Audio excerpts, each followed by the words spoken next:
The Galactic Council chambers had never witnessed such unanimous agreement. Representatives from 47 species spanning the breadth of known space sat in their environmental pods and declared with one voice, humanity was doomed. Ambassador Zeftar of the crystalline hegemony spoke first, her translucent form shimmering with indignation. The humans have rejected our final ultimatum. They refuse to surrender their weapons, dismantle their military, or submit to council oversight. Typical primate arrogance, chittered Hive Queen Zal Nasa, her mandibles clicking in what passed for disgust among her species.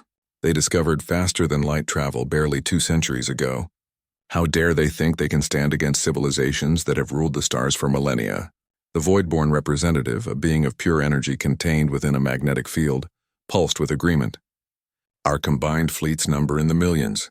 Their pathetic system has perhaps a few thousand ships at most. This will be a swift lesson in cosmic hierarchy.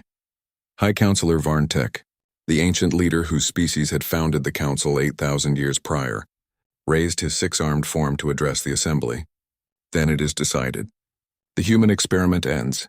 Their stubborn refusal to accept their place has forced our hand. We launch the final armada in one standard cycle. Chapter 2. Earth's Response. In the depths of the Pentagon's sub-basement, Admiral Sarah Chen stared at the holographic display showing the massive alien fleet assembling at the edge of the solar system. Ships the size of cities, weapons that could crack moons, technology that made humanity's best efforts look like stone knives. "Ma'am," her aide whispered, "the alien transmission is repeating on all frequencies. They're demanding unconditional surrender within 72 hours. Chen's weathered face broke into a grin that would have terrified any alien who understood human expressions. "Get me the president, and patch this through to every human settlement from Mars to the Kuiper Belt colonies." Within minutes, President Martinez's voice echoed through every human habitat in the solar system. "Citizens of Earth and her colonies, we face an enemy that believes superior technology guarantees victory. They're about to learn why that assumption has buried every empire in human history that made it. Implement Protocol Omega. Show them what desperate humans are capable of." Chapter 3. The Swarm Awakens. The Galactic Council's final armada dropped out of hyperspace expecting to find a primitive system, cowering in fear. Instead, they found something that would haunt alien nightmares for generations to come. Where Earth's asteroid belt had once been, a cloud of metal swarmed like angry insects. Millions upon millions of small craft, each no larger than a human fighter, moved with purpose that defied comprehension. Behind them, the planets themselves seemed to writhe and shift. "Impossible," breathed Zeftar as her sensors tried to count the human ships. "Where did they manufacture so many vessels?" The answer came as the swarm attacked. These weren't traditional spacecraft. They were converted civilian vessels, mining equipment, cargo haulers, even personal shuttles. Every human who could pilot anything had volunteered. Grandmothers flew mining ships loaded with explosives. Children barely old enough to see over control panels guided cargo containers filled with antimatter. But the true horror wasn't the numbers, it was the tactics. The humans didn't fight like any known species. They didn't form battle lines or follow standard engagement protocols.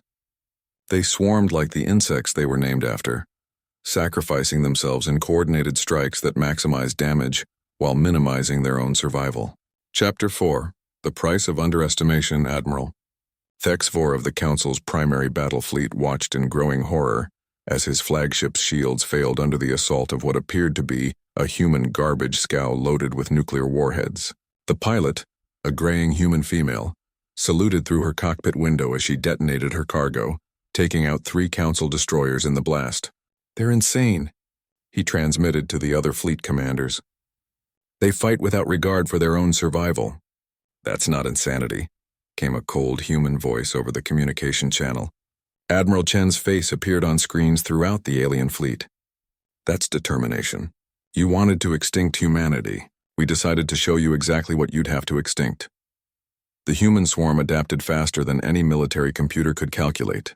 When the Council forces used energy weapons, the humans deployed reflective chaff clouds.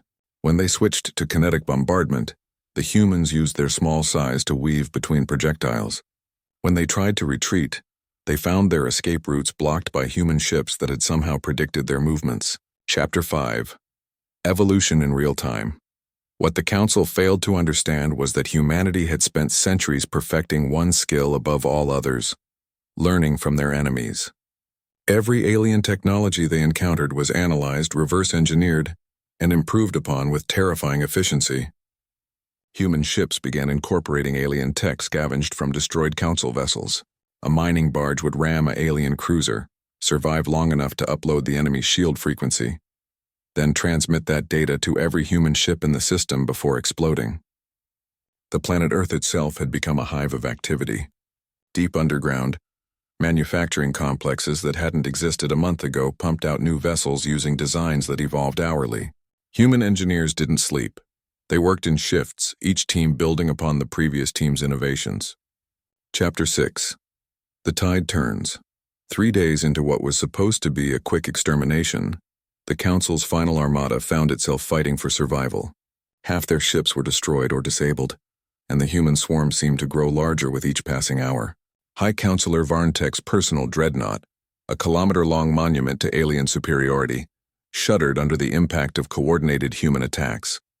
His bridge crew worked frantically as reports flooded in from across the fleet.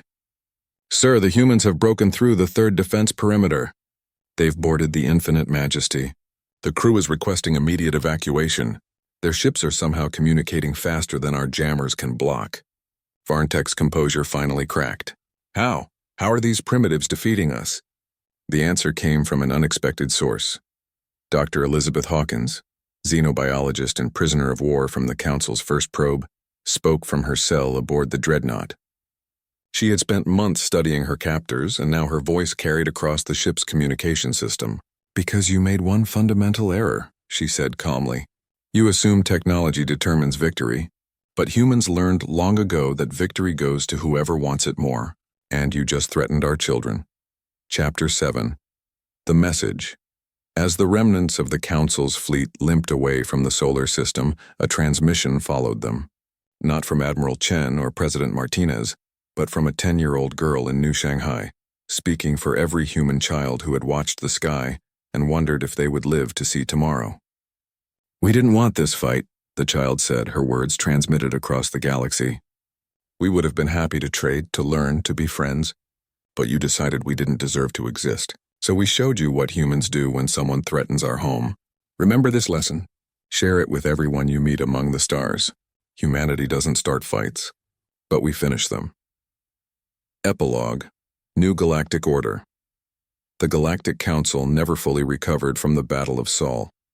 Within a generation, the rigid hierarchy that had ruled the galaxy for millennia crumbled as younger species realized that technological superiority meant nothing against determination and adaptability. Humanity joined the galactic community not as subjects but as equals.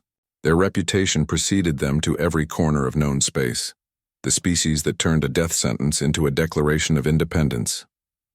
The Council had declared humanity doomed. Earth had responded with 4 simple words that became the motto of human space forces: "Come and take it." In the end, they learned that humans didn't just survive in the universe, they thrived by refusing to accept that survival was enough.